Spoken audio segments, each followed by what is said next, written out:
Boa noite a todos, tanto os que estão aqui presencialmente, quanto os que estão nos assistindo. E, como dito pela escola durante a semana sobre a palestra com o tema Noção Teológica, hoje nós temos exatamente a proposta de introduzir, de imergir os irmãos no que vem a ser teologia. Perceberemos durante a nossa apresentação que pessoas têm muitas dúvidas a respeito disso. Pessoas perdem a oportunidade de estudar e a teologia, ela é uma ferramenta imprescindível para a igreja. Uma pergunta que não quer calar. Afinal de contas, eu estudo, estou no quarto, 5, livro, estou na 7ª, 8ª disciplina, mas se alguém te perguntasse o que é teologia, nós poderíamos dizer, lógico, eu estudo sobre Deus. Mas será que não é vazio essa resposta? Se você vira para alguém e fala, teologia eu estudo sobre Deus, você falou muita coisa para aquelas pessoas que perguntaram o que é teologia? Normalmente, quando as pessoas perguntam o que é teologia, elas precisam encontrar um ponto de contato. Elas precisam encontrar uma referência palpável, prática, para que elas possam entender qual a importância, afinal, de fazer teologia. Diz o nosso slide, por mais que tenha a Bíblia como fonte principal, teologia não é um termo bíblico. Sabemos disso. A palavra teologia não se encontra na Bíblia. Embora a sua ideia seja, a palavra teologia é oriundo de 2 termos gregos. Theos, Deus, e logia, estudo ou discurso.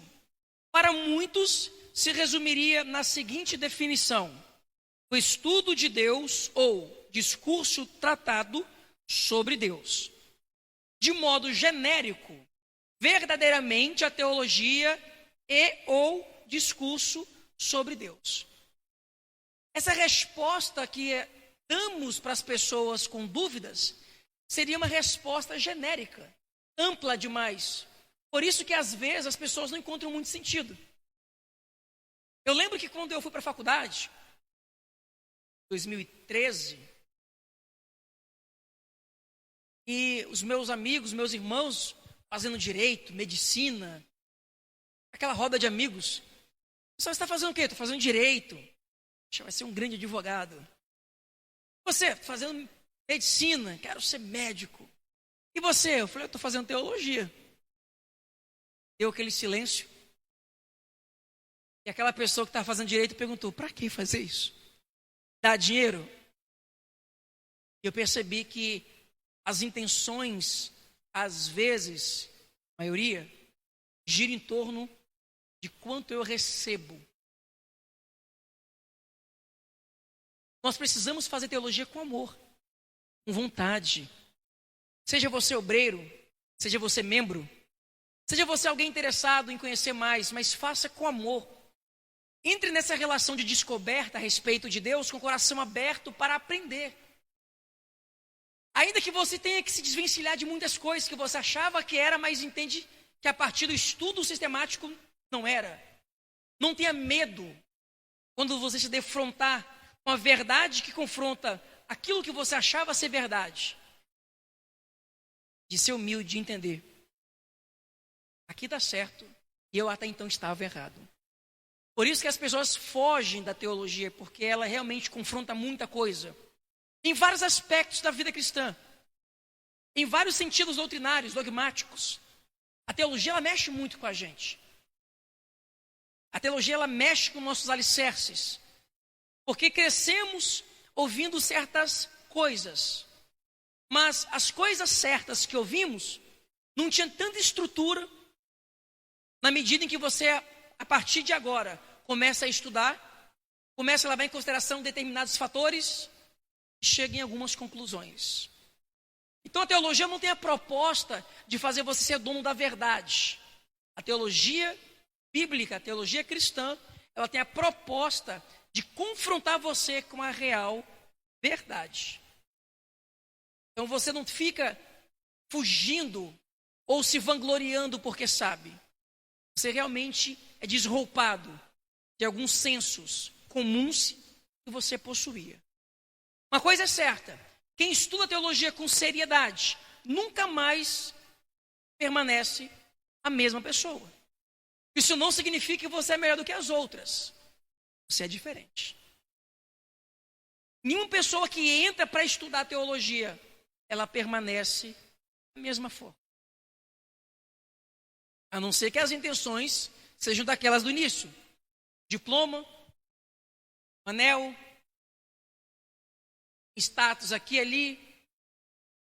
Se esses forem os motivos, vocês não se deleitarão naquilo que a teologia pode oferecer.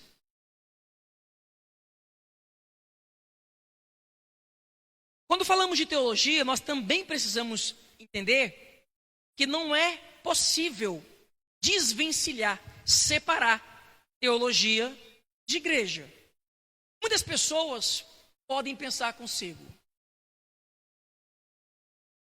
nós não podemos confundir as coisas de Deus com estudo a respeito de Deus, com a letra, com conhecimento. Parece que teologia é algo que não faz parte do cotidiano da igreja. Parece que fazer teologia não é algo diário. É por isso que eu disse, se disser, para alguém que teologia é um estudo sobre Deus, aonde fica a praticidade disso? Responda com a sua vida, com a prática da igreja. O dia a dia da igreja é teologia. Professor, não estou entendendo, eu vou te explicar. A forma como a igreja faz leitura do mundo é uma teologia. A forma como o seu pastor, o seu líder, o seu irmão, membro da igreja entende certos assuntos é teologia. Se certa ou se errada, aí é uma outra história. Mas não é possível separar teologia de igreja. Acompanhemos aqui. A teologia está intrínseca à própria existência da igreja. Ou seja, poderíamos dizer, grosso modo, que a teologia é um dos elementos constitutivos da igreja. Citando José Miguel Bonino, expressa: a igreja não pode existir sem interrogar-se constantemente à luz da Escritura acerca da sua fidelidade, do seu testemunho e da coerência entre sua mensagem, sua vida e seu culto. Vamos entender isso aqui? A igreja não pode existir, sem frequentemente perguntar: como estamos vivendo diante da sociedade? Qual é o teor da pregação, da mensagem da igreja? Qual é a forma de vida, estilo de vida, testemunho? Essas perguntas por si só configuram perguntas teológicas. E elas estão intrínsecas, elas estão dentro, arraigadas, misturadas com a igreja. Uma igreja que não se deu o luxo de indagar-se: qual é a pregação que temos dado ênfase? Por exemplo, quais são os louvores que têm tido proeminência nos nossos cultos? Você quer algo mais teológico do que as canções? Já pararam para se atentar às letras? Elas falam de quê? Elas enaltecem quem? Quando o hino é cantado, o objetivo é louvar a Deus, é honrar o Senhor, é glorificar o nome de Jesus, é enaltecer o nosso grandioso Deus. Mas será que as letras dos hinos têm promovido isso? Percebe que essa pergunta que eu faço, ela se configura numa pergunta teológica. Porque eu quero que a resposta seja assim. Essa canção enaltece ao Senhor. Mas se você parar para fazer filtro, será que enaltece? Então a igreja não consegue, não pode existir sem interrogar-se constantemente sobre tudo isso que nós falamos aqui. Lembrando que a palestra de hoje, ela não tem o objetivo de entrar numa matéria específica da teologia, mas é de trazer os irmãos para o mundo teológico, para tentar desmistificar algumas coisas, mostrar alguns pontos que talvez sejam obscuros, que hoje a proposta é trazer luz. Então a igreja não pode existir sem interrogar-se. Qual é a sua mensagem? Qual é o seu culto? O seu estilo de vida? Qual é a essência da sua adoração? Tudo isso é levado em consideração. As pessoas têm medo de se dar o luxo da reflexão. Tem medo de encontrar alguma coisa que faça a desacreditar. Já teve esse medo? Eu só vou até aqui porque se eu passar daqui eu tenho medo de ficar incrédulo. A pergunta é, a sua fé está alicerçada aonde? Qual é a fé que sustenta, que mantém a igreja? As pessoas, elas tendem a ter medo porque elas espiritualizam tudo.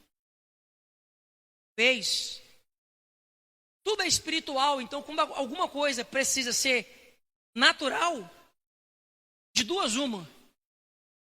Ou é do diabo, ou não merece crédito. Pelo espiritualizar todas as coisas. Então nós precisamos tomar cuidado com isso. E o problema é, talvez, o maior medo dos que são contraditórios ou não simpatizantes da teologia resida numa suposta e divulgada incompatibilidade entre a fé e a razão. Mas será que a fé e a razão são incompatíveis? As pessoas não querem estudar, com medo de se encontrarem com algumas coisas naturais, com algumas coisas humanas, com algumas coisas que façam elas desacreditarem no sagrado, no espiritual. E normalmente o caminho é esse. Fé e razão se misturam. Quem disse que não? Não, professor, não. Fé é fé, razão é razão. Elas não se misturam. A pergunta é, quem disse que elas não se misturam? E eu vou mais longe. Elas não só se misturam, como elas estão de mãos dadas o tempo inteiro. Elas estão de mãos dadas o tempo inteiro. Nós temos uma fala atribuída a Consêncio, que talvez elucide bem o que nós estamos dizendo aqui. Há incompatibilidade entre a fé e a razão? Diz Consêncio, Deus está longe de odiar em nós aquilo em que nos fez ou nos criou superiores aos restantes dos animais. Longe de nós pensar que a fé nos leva a rejeitar e a fugir da razão, dado que nem sequer poderíamos acreditar se não tivéssemos almas racionais. Percebe aqui? Fé e razão não se misturam. Como não se mistura?